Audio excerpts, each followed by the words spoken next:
నూలులో శతాబ్దాల గౌరవం, పట్టు పరంపరకు ప్రతీక, సంప్రదాయానికి శాశ్వత చిరునామా సఖీ. మీనరాశి వారికి ఈ సంవత్సరం ఏ విధంగా ఉండబోతుంది? మీనరాశి అనగానే మనకి అధిపతి వచ్చేసి గురువు అవుతాడండి. సో ఆల్రెడీ మేషం స్టార్ట్, మీనం లాస్ట్. అందుకే మీనరాశి వాళ్ళకి మోక్షం ఎక్కువగా ఉంటుంది, దైవభక్తి ఎక్కువగా ఉంటుంది, దైవానుగ్రహం ఎక్కువగా ఉంటుంది. ఎందుకంటే 12th హౌస్ ఏంటంటే మనకి మెయిన్గా మోక్షం అనమాట. నిద్ర, మోక్షం, ఖర్చు. సో అందు గురించి ఆ స్థానం చూపించేది. సో అది అనుకోకుండా మీనరాశి అధిపతి కూడా గురువు అయ్యాడు కాబట్టి ఖచ్చితంగా దైవబలం, దైవానుగ్రహం పరిపూర్ణంగా ఉంటుంది. అందులో మళ్ళీ సేమ్ ఇందాక చెప్పినట్టు పూర్వభాద్ర నక్షత్రం 4వ పాదం అందులో ఉంటుంది.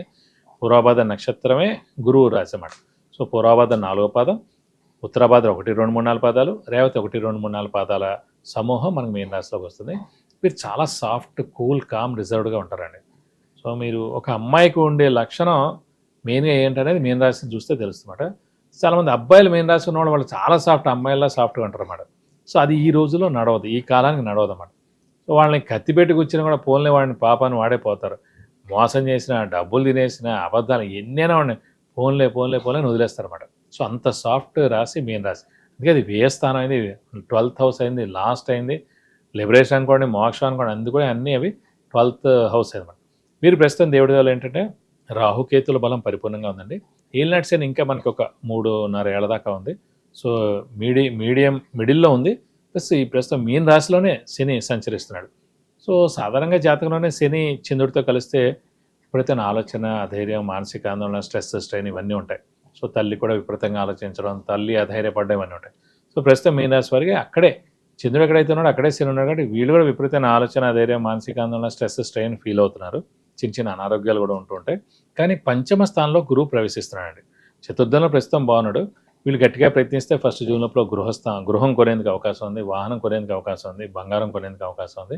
అలాగే వీరికి మెయిన్గా ఏంటంటే గురుబలం ప్రస్తుతం 2nd జూన్ నుంచి మనకి 5th హౌస్లోకి వస్తారు కాబట్టి రాశ్యాధిపతి గురువు ఉచ్చ స్థానంలోకి వస్తున్నాడు. సో పరిపూర్ణమైన దైవబలం, దైవానుగ్రహం ఉండడం, తీర్థయాత్రలు చేయడం, దైవ దర్శనం చేసుకోవడం, గురువులను దర్శించడం, గురువు యొక్క బ్లెస్సింగ్స్ పొందడం ఇవన్నీ కూడా ఉంటాయి.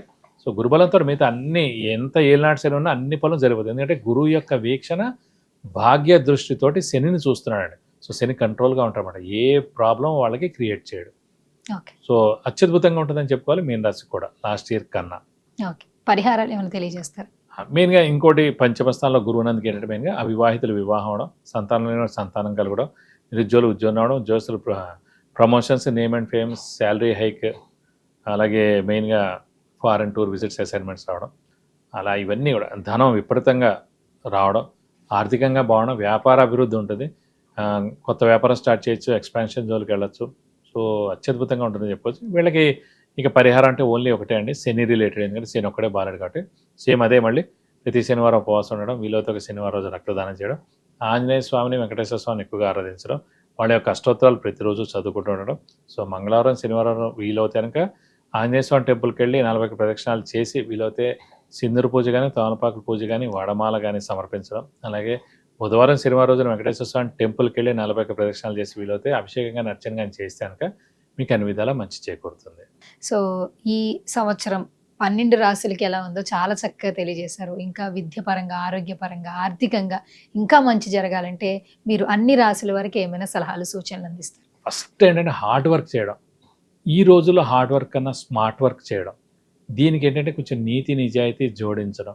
దీనికి కొంచెం మెయిన్ అంటే చాలామంది మిస్ అయిపోయేది రెండే అండి. ఒకటి దైవబలం తక్కువగా ఉండడం చాలామందికి, ఒకటి తల్లిదండ్రుల బ్లెస్సింగ్ కానీ, తల్లిదండ్రులు కానీ అనుగ్రహం కానీ తక్కువగా ఉండడం. ఎందుకంటే చాలామంది తల్లిదండ్రులని అంత కేర్ చేయకపోవడం, తల్లిదండ్రుల మాట వినకపోవడం, వాడికి నచ్చిందే చేయడం ఇలా జరుగుతుంది. నేను ఒకటే చెప్తాను, నవగ్రహాలు కానీ, దేవుడు కానీ ఎవరిని కూడా పూజించక్కలే అండి.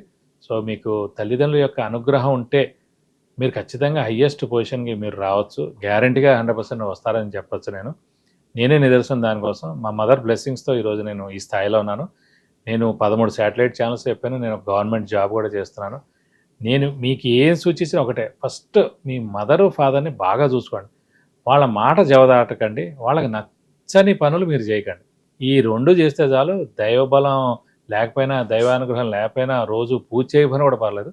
కొంచెం మీరు హార్డ్ వర్క్, స్మార్ట్ వర్క్ చేసి తల్లిదండ్రుల మాట విని, వాళ్ళ యొక్క సూచనలు మీరు విని, అలాగే కొంచెం దైవబలం దాన్ని జోడిస్తే కనుక ఏదో ఒక అష్టోత్తరం, ఏదో ఒక ఉపవాసం, ఏదో ఒక దైవ ధ్యానం, ఏదో ఒక దైవ కార్యక్రమాల్లో మీరు పాల్గొనడం, ఏదో ఒక సంఘంలో జరిగే పనులు మీరు పాల్గొంటే కనుక తప్పకుండా బెస్ట్ రిజల్ట్స్ మీకు వస్తాయని చెప్పుకోవచ్చు. ఓకే. పర్సనల్‌గా మీతో మాట్లాడాలంటే అపాయింట్‌మెంట్ తీసుకోవాలి అంటే జ్యోతిష్య పరంగా కావచ్చు, వ్యక్తిగత జీవితంలో మార్పుల కోసం ఆలోచించేవాళ్ళు పర్సనల్‌గా కలవాలంటే ఎలా?